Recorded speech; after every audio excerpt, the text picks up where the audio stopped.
Hello Collective! Kamusta naman kayo? Tingnan natin ang sitwasyon mo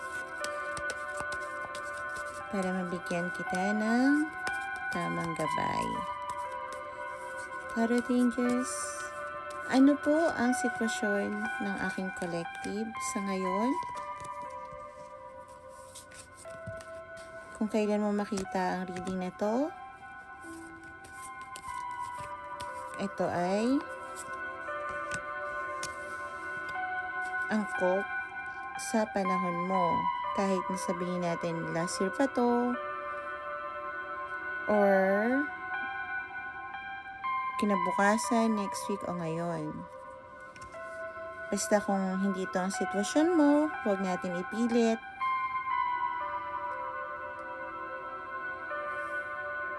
Overall energy mo is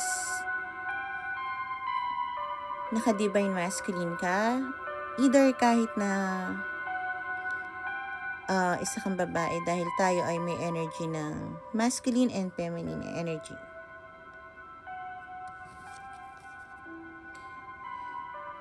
Ibig sabihin nito, handa ka nang umalis sa sitwasyon o lumipat ng lugar o bahay. At ibig din sabihin nito, hindi mo ipapakita ang emosyon mo.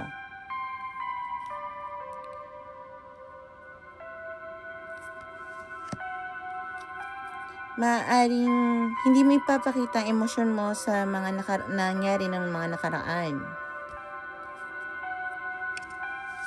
Thank you so much, Tarot Angels. Ano po ba ang nangyari sa nakaraan ng aking collective? Gusto ko malaman kung bakit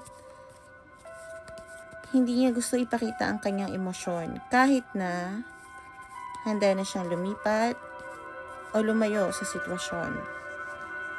Maraming salamat.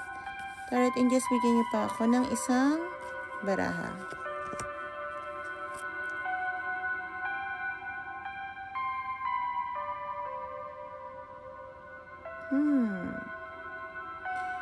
Okay.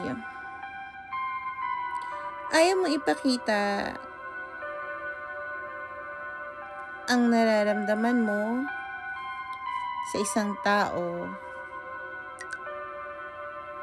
na dati mong nakasama sa trabaho o naging kagrupo mo o nakilala mo sa pamagitan ng kaibigan mo o katrabaho mo o kakilala mo.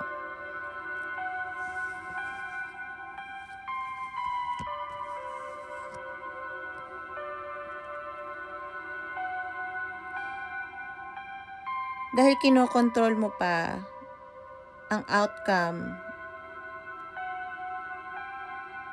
sa buhay mo. Tinitingnan mo pa yung mga bagay na nangyari noon.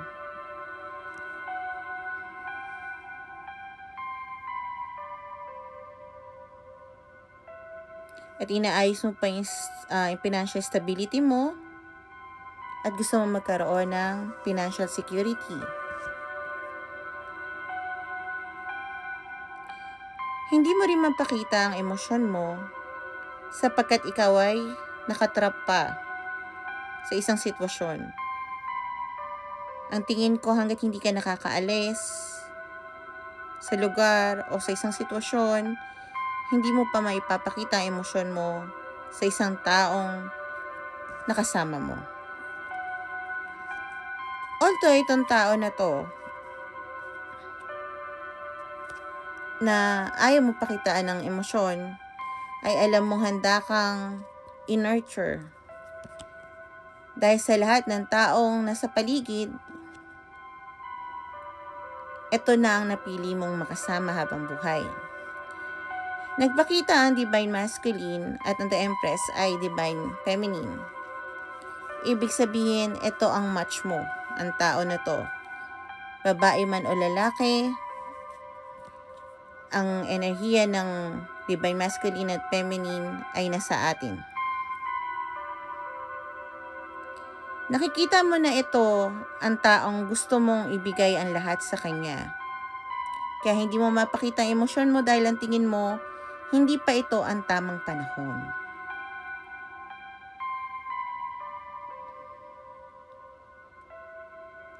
Ang taong to ay nakikita mo sobrang creative.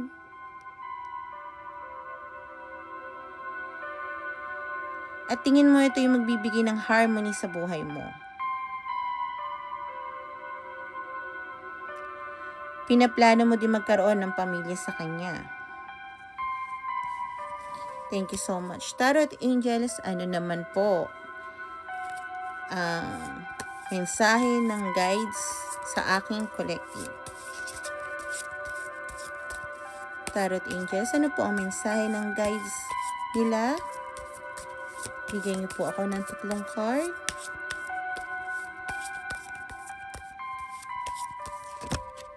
Thank you so much.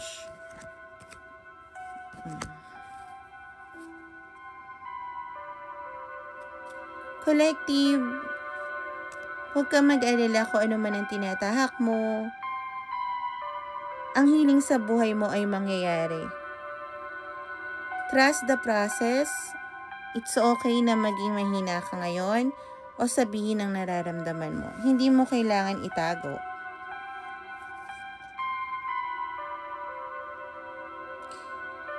May karapatan ka na maramdaman, maging masaya sa mundo mo na piling mo na ang bawat galaw mo ay may tinik o bubog.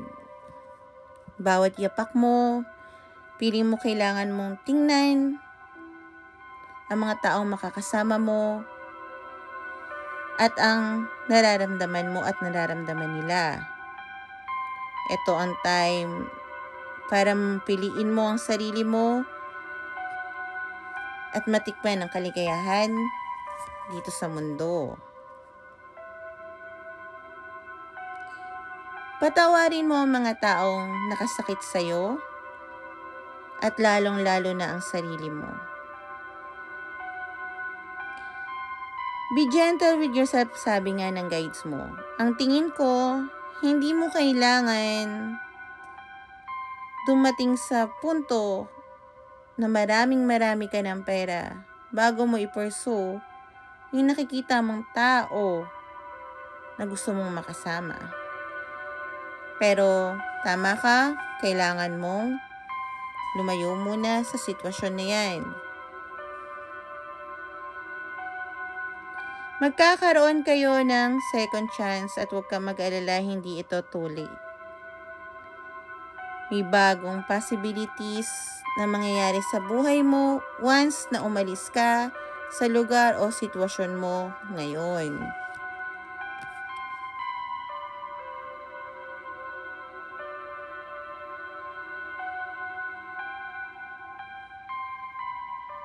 Pwede kayo nang mag-initiate sa taong mahal mo para magkaroon na kayo ng rebirth. At maaaring ikaw din sa pagkatao mo, nagkakaroon ka na rin ng rebirth sa sarili mo. Nakikita mo na mga taong hindi dapat sa'yo at kung sino ang dapat umupo na kasama mo sa table. Kahit pikit mata, alam mo na, sabi ng mga guides mo, kung sino ang mga makakabuti para sa'yo.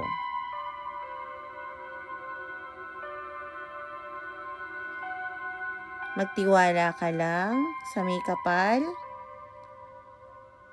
at patuloy na manalig at magdasal. Okay? Thank you so much, collective. Sana nakatulong to sa'yo. Kung meron kayong suggestion, please comment and maraming salamat ulit pa.